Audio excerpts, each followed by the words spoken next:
మీరంతా అరుంధతి సినిమా చూసారా?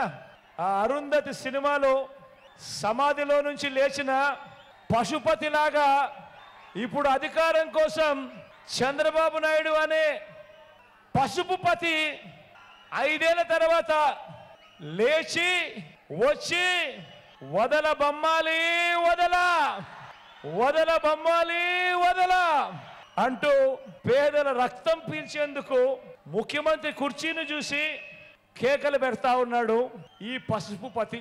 ముఖ్యమంత్రి మాట్లాడుతున్న ఒక మాట అన్నాడు, పశుపతి అన్నాడు. అన్నాడా లేదా?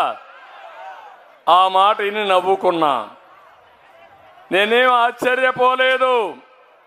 పశుపతి అంటే ప్రపంచాన్ని కాపాడినటువంటి శివుడు.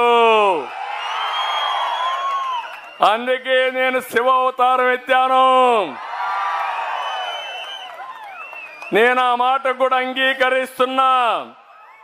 ప్రపంచాన్ని రక్షించడానికి ఆ శివుడు విషాన్ని కూడా గొంతులో పెట్టుకొని ప్రపంచాన్ని రక్షించాడు. అవునా కాదా అని మిమ్మల్ని అడుగుతున్నా.